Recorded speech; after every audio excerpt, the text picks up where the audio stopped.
I don't give a fuck what you say.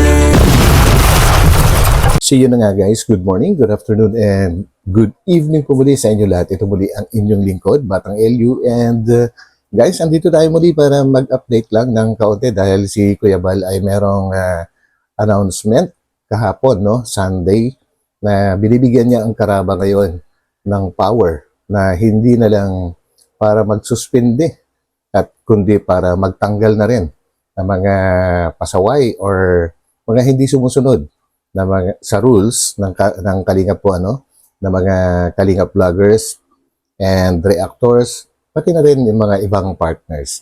So yan guys, so pakinggan po natin muna ang sasabihin ni Kuya Bal kasi sa pagkakaintindi ko dito ay parang ang binibigay niyang power sa Karaba ay direkta. Kumbaga, hindi na kailangang idaan ng Karaba sa mga officers ng ACVP po, ano, pwede na silang mag-decide of their own kung sino yung gusto nilang isuspinde o kaya tatanggalin sa Kalingap. Pero dito natin malalaman guys kung talagang susundin ng Karaba na sila na lang ang magdidesisyon talaga at hindi na nila ipapadaan ito or i-inform ang mga dating ini-inform po nila, ano, kagaya ng mga officers ng ACBP. So yan guys, and dito din natin malalaman na merong dalawang bago na nasuspindi po, ano, at syempre malalaman din natin dito kung ano-ano yung mga dahilan. So yan guys, samahan po rin niyo ako hanggang dulo ng video na ito, and of course huwag kalimutan mag-thumbs up and patuloy lang natin suportahan ang buong Team Kalingap sa pangunguna po yan ni Kuya Bal Santos Matubang, Ate Edna Vlogs, and of course si Kalingap Rab. So let's go! Ngayon po ay Sunday po. Sunday. April 5 ba? Or 6. Easter Sunday. I-announce ko lang po sa inyo ngayon, i-announce ko lang po sa mga Kalingap partners, vloggers, reactors, na bibigyan ko po ng karapatan ang Karaba na magtanggal po ng mga partners. Even reactors po at Kalingap partners, vloggers. Tulad po nangyari sa ibang vlogger po na tinanggal po ng Karaba. So yung karapatan po na ito ay special privilege po para magtanggal po ng mga pasaway sa Kalingap. Ano po? Yung mga pasaway po sa Kalingap, meron silang karapatang magtanggal na po ang Karaba. Ano? Para alamin, siya sa atin, tingnan ang mga faithful pong Kalingap. Kasi toxic po ang Kalingap ngayon, marami ng mga nakikisaw-saw. Sila po ang kikilatis, titingin, at magtatanggal po sila sa gustong tanggalin. Kapag walang charity po at magulo, walang galang sa mga Karaba host, walang galang sa mga kapwa vloggers, pwedeng tanggalin po ng Karaba po. Una, siyempre warning muna. Warning, suspension, then tanggal. Yan po, ito po ay official pong announcement mga kaibigan. Officially po, announcement po natin. Na ang Karaba po ay mayroong rights, karapatan po magtanggal. Mula ngayon hanggang October, April, May, June, July, August, September, October. 6 months silang mayroong karapatang magtanggal po. At maglilinis sa mga Kalingap, vloggers, and partners. Ang Karaba po ay mayroong karapatang magtanggal sa mga pasaway, sa mga walang charity, at mga walang galang na mga Kalingap, vloggers, reactors, and partners. Salamat! So yun guys, no, parang napakalinaw naman po ng sinabi ni Kuya Val na binibigyan niya ng extra na para power po ano ang Karaba. Kasi ang dati ay parang bawat galaw, parang ang Karaba before is magbibigay lang sila ng warning. And then hindi sila pwedeng mag-decide kaagad na magsuspinde. Dapat dadaan muna ito sa mga officers ng ano po ano ng Kalingap or ACBP and ganun na rin lalo yung pagtanggal ng mga partners sa Kalingap. Kumbaga, aalisin na sa Kalingap po ano, lalong hindi nila pwedeng gawin before, kundi ang magde-decide talaga diyan ay ang mga officers. Kumbaga ay recommendation lang ang pwedeng ibigay ng Karaba before sa nilang mga makikitaan po ano ng paglabag.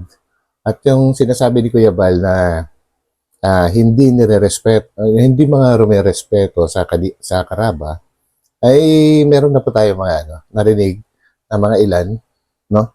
Dahil hindi nila kinikilala ang Karaba, which is ang Karaba ay ginawa yan, binuo ni Kuya Val, kumbaga ay extension ng boses ni Kuya Val ang Karaba na masyado nilang binabaliwala or minamaliit po ano. And so ngayon ay makikita natin at mararamdaman natin na talagang seryosong seryoso ang ano po ano pamunuan ng Kalingap para ipatupad ang talagang rules dahil alam kong ramdam naman din ninyo kung gaano nakatoxic ngayon, no? And yung sinabi ni Kuya Val na marami na sumasawsaw, hoping na magigets nyo na. Ayokong i-explain dito yon pero may mga ano na, may mga tagalabas na talagang sumasawsaw. Kumbaga may puwersa na galing sa labas po ano, para mag-back up sa mga gusto nilang back upan. Kaya gumugulo eh, no? Pero yan guys, so ito at panoorin din natin ang Karaba dahil meron silang isususpend din ngayon pero nabigyan na po nila ng warning nung mga nakaraang araw po ano at dahil hindi pa rin sila sumusunod sa rules ay nag-decide na po sila na suspendihin. So samahan po ninyo ako, maigsilang po ito guys, no? So yan. Mabuhay, God bless. Kuya Noli, binigyan na tayo ng power ni Kuya Bal. Kanina lang. Yun. Nagbabago tayo. Sorry po. Na tayo. Ngayon, so hindi na pupunta sa board ng ACBP ang desisyon kung sila ay may expel o hindi may expel. Yun. So yun guys, at alam na rin ng Karaba po ano, yung announcement ni Kuya Val na power na ibinigay sa kanila na kung dati ay pinapadaan nila sa board. Yung mga officers po ng ACBP, lahat ng mga desisyon na gagawin nila, ngayon ay pwede na nilang gawin kung ano man yung makikitaan nila ng mga problema, mga pasaway, kung tawagin, o kaya mga toxic. So yan guys, and, I think it's about time talaga kasi may mga tao na talagang uncontrollable eh. Kumbaga hindi na nakikinig. Kumbaga may mga tao na rin na parang pakiramdam nila ay mas angat na sila kaysa sa Kalingap dahil ayaw na talagang sumunod. Walang makakapigil sa kanila kung anong gusto nilang gawin. Yung mga, alam kong narinig nyo na lahat sa kung kani-kanino yung mga yan guys. So, ang alamin naman natin ngayon ay kung susundin nga ba kaagad ng Karaba na hindi na nila idadaan sa board ang kanilang mga desisyon or irerespeto pa rin po nila yung mga mga elected officers. So, ito. Nasa Karaba na pala yun. Nako. So, Pero syempre, magtatanong pa rin tayo. yes, so of course, yung due diligence ang tawag dyan, ano? Due diligence and respect to our board. Sasabihin po namin na ito po ang aming desisyon diyan sa mga bagay na yan. So, yun. Alinaw guys. So, yun. Respeto pa rin sa mga board members po, ano, na isasangguni pa rin nila yung kanilang mapagdedesisyonan na hindi pa rin nila basta-basta i-etchapuera yung mga board members, kumbaga, sa kanilang desisyon na gagawin at bago nila ipatupad ito ay isasangguni pa rin nila kung walang problema or kung merong bang masasabi ang isang board member na ganito, ganyan, alam nyo na, di ba? Ay talagang maganda rin itong naisip ng Karaba para hindi sila basta-basta mahirap din kasi guys kung sila lang, no? Kumbaga, pag nagkamali sila, talagang walang ibang masisisi. Talagang sila yung mapuputukan. So, I think part ng pag-play safe ay kailangan isang guni pa rin nila sa mga board members ang kanilang nabuong desisyon. So, yan. Good. Galing nyo. So, ngayon, ang nasuspend po natin ngayong gabi ay si Bro Lydia Jerome Ramos. at si Bro J.E. Alivio. So, dalawa Ayan. po ang ating nasuspende due to insubordination again. So, kapag sinabing insubordination, ito ay pagsuway, hindi po pagsunod sa nakakataas. So, yan guys, At narinig natin na actually, mga halos lahat naman kasi ng mga vloggers ay talagang, kumbaga, nakasanayan na natin before kasi matagal na rin tayo dito and matagal na rin sila. Kumbaga, para mga idol na rin natin lahat yung mga yan. Kumbaga, kanya nga lang, dahil may mga rules na nilalabag sila, ay kailangan siguro tanggapin din nila na maluwag, no? Dahil, ika nga, hindi naman nila pwedeng sabihin na hindi nila alam ang rules dahil nandyan lang naman sila, no? And ignorance excuses no one. So, hindi pwedeng sabihin na hindi alam kung ano yung pinapatupad ng batas. Ang tagal na yan, guys. Ang tagal na yan. Kumbaga, paulit-ulit ng pinag-uusapan. And, yun, kailangan din nila siguro na manood ng mga live ni Kuya Bal and Kalinga Prab dahil napaka-importante po, na panoorin nila yon dahil kadalasan andun yung mga bagong updates. So, yun. Oh. Ang dahilan ng pagkasuspende po ni Bro JP dahil nanawagan na po, hindi lang kami, marami na din po ang nanawagan and alam ko na alam nila na pinagbabawal ang pagtapik dito sa dalawa na pansamantalang magpahinga muna. Kawawa naman yung dalawa di ba? Pero patuloy pa rin tayo na nagko-content. Bakit hindi tayo na nakikinig? Dapat naman sumunod tayo.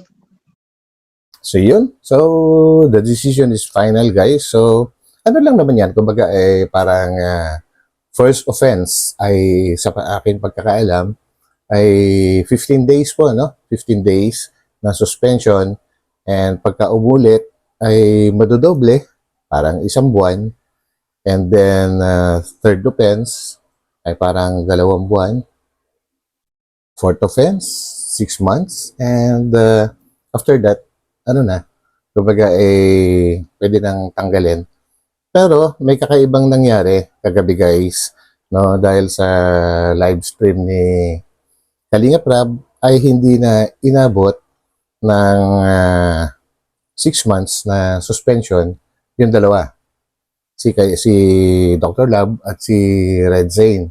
Kumbaga kaagad-agad na dahil sa mga lumalabas sa kanilang mga bibig po na talagang wala silang iginagalang na parang sabi ni Dr. Lab, siya na mismo ang nagtanggal sa Karaba. Sino pa? Ano pa ba ang pwedeng gawin doon? Kumbaga, sila na mismo, kapag nagsasalita po sila, parang tinuturing na nila na yung kanilang mga sarili ay hindi na sila part ng Kalingap. So, ano pa nga ba ang pwedeng gawin? And yan guys, ang ating susunod na bibigyan ng reaction naman ang pagtanggal ni Kalinga Prab kay Dr. Lab at kay Red Zane and mapunta muna tayo kay JP Alivio guys and sinilip ko kanina yung kanyang channel and meron nga siyang bagong live or upload tungkol nga sa pagkakasuspende sa kanya and yun maganda naman yung kanyang pagtanggap. At sinabi pa niya na walang sisinuhin ang Kalingap po ngayon sa paglilinis. Kumbaga, tanggap niya na kapag siya ay nagkamali, ay kailangan niyang tanggapin yung kaparusahan na ipinataw sa kanya, no? And alam naman kasi natin na si JP Alibio ay parang tinuturing niyang tatay-tatayan si Kuya Bal, laging nandyan yan. At ang tawag pa nga niya, Daddy Val. Di ba? So, dapat ganon. Kumbaga, pagka ikay pinatawan ng suspension, ay tanggapin mo ng maluwag kasi unang-una, ikaw naman yung nagkamali. Di ba? Kapag, hindi si JP yung sinasabihan ko guys, para sa lahat po ito, ano, na kapag pinatawan ng, ng suspension, ay maluwag nating tatanggapin dahil ang pinagbabasihan naman nila ay yung ating mga sariling kagagawan. Wala namang iba eh. So yun guys, so hanggang dito na lang and abangan po ninyo ang aking susunod na gagawing video tungkol sa pagkakatanggal ni Dr. Love and Red Zane. So yan guys, at talagang medyo nalungkot din si Kalinga Prab, kaya lang wala na talagang magagawa dahil ando na eh. Kumbaga, iba na yung sabi nga ni Kalinga Prab, nag-iba na bigla yung dalawa at sabi pa ni Kalinga Prab ay mukhang may mga tao sa likod nila kasi bigla silang nagbago. So yun guys, hanggang dito na lang and maraming salamat po muli sa pagsama ninyo sa akin. Ito muli ang inyong lingkod, Batang LU, at tayo ay magkita-kita muli sa aking mga susunod na upload. Samantala nagpapaalam po muna ako. God bless po sa lahat. So, bye-bye.